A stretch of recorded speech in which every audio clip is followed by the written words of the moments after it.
మలుపు తిరిగిన వివేక హత్య జగన్ మాట్లాడడానికి 10 నిమిషాల ముందే దారుణ హత్యకు గురైన మాజీ మంత్రి వైఎస్ వివేకానందరెడ్డి పేరిట ఓ లేఖ పెద్ద దుమారం తీసుకొస్తుంది. కారు డ్రైవర్ ప్రసాద్ తనను చచ్చిపోయేట్లు కొట్టాడని వివేక పేరుతో రాసిన లేఖను ఆయన బంధువులు శుక్రవారం సాయంత్రం పోలీసులకు అందించారు. ఇదే లేఖపై జగన్ స్పందిస్తూ గొడ్డలతో నరికి ప్రాణాలతో కొట్టుమిట్టాడుతున్న వ్యక్తి ఎలా ఈ లేఖ రాయగలుగుతారని ప్రశ్నించారు. కారు డ్రైవర్ ప్రసాద్ రాజారెడ్డి హత్య కేసులో నిందితుడు ఆర్ సుధాకర్ రెడ్డిలను పోలీసులు అదుపులోకి తీసుకుని దర్యాప్తు చేస్తున్నట్లు సమాచారం. ఈ లేఖను పోలీసులు ఫోరెన్సిక్ ల్యాబ్ కు పంపి అసలు వైఎస్ వివేక్ అనే ఈ లేఖ రాశాడా అన్న కోణంలో దర్యాప్తు చేస్తున్నారు. గురువారం రాత్రి 11:30 కారు డ్రైవర్ ప్రసాద్ వివేకాను ఆయన నివాసంలో వదిలి వెళ్లిపోతుండగా భోజనానికి డబ్బులివ్వగా తాను ఇంట్లోనే భోంచేస్తానని వెళ్లిపోయాడు. ఉదయం 5:30 గంటలకు పీఐ కృష్ణారెడ్డి వచ్చారు. 6:30 గంటల ప్రాంతంలో వాచ్మెన్ వెనక వైపు తలుపు తీసిన విషయాన్ని గుర్తించి కృష్ణారెడ్డికి వివరించారు. ఇద్దరు వెళ్లి చూడగా బాత్రూంలో వివేక విగత జీవుడే కనిపించాడు. అప్పుడే గుండె నొప్పితో కుప్పకూలిపోయి దెబ్బలు తగలడంతో రక్తస్రావమై వివేక చనిపోయాడని బంధువులే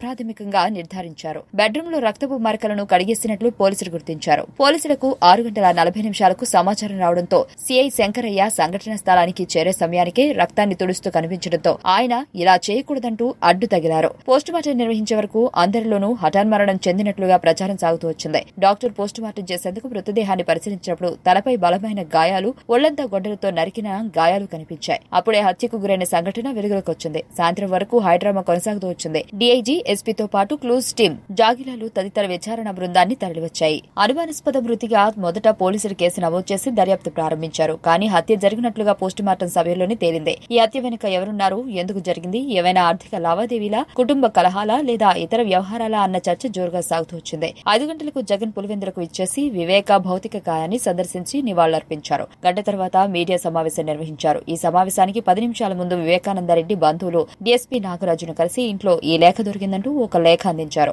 ఆ లేఖలో రక్తపు మార్కులున్నాయి. నా డ్రైవర్ ను నేను డ్యూటీకి తొందరగా రమ్మన్నానని చచ్చేలా కొట్టినాడు. ఈ లెటర్ రాయడానికి చాలా కష్టపడ్డాను. డ్రైవర్ ప్రసాద్ ని వదిలిపెట్టద్దు. ఇట్లు వివేకానందరెడ్డి అని ముగింపు పలికారు. ఈ లెటర్ అందుకున్న పోలీసులు కారు డ్రైవర్ ప్రసాద్ ను అదుపులోకి తీసుకున్నారు. పులివెందులకు చెందిన ప్రసాద్ 1.5 నెలగా కారు డ్రైవర్ గా వివేకకు సేవలందిస్తున్నాడు. గురువారం 11:30 గంటలకు ఇంటి వద్ద వదిలిన ప్రసాద్ తిరిగి ఎప్పుడొచ్చాడన్నది అంతుచిక్కని ప్రశ్న.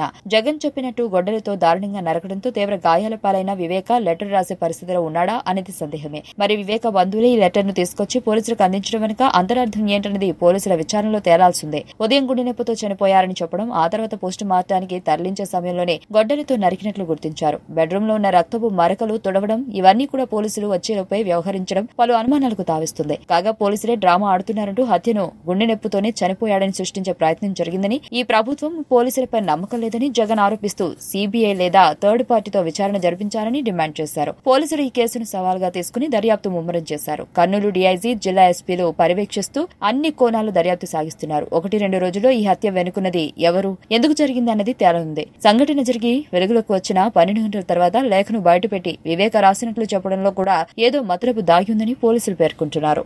వార్తావాణి న్యూస్ ఛానల్ ఎప్పటికప్పుడు రాజకీయ, సినీ విశేషాలు, స్పోర్ట్స్ మరియు సాంకేతిక పరమైన మరెన్నో విషయాలను మన ముందుకు తెస్తుంది. మరింత సమాచారం కొరకు వార్తావాణి న్యూస్ ఛానల్ ని సబ్స్క్రైబ్ చేయండి.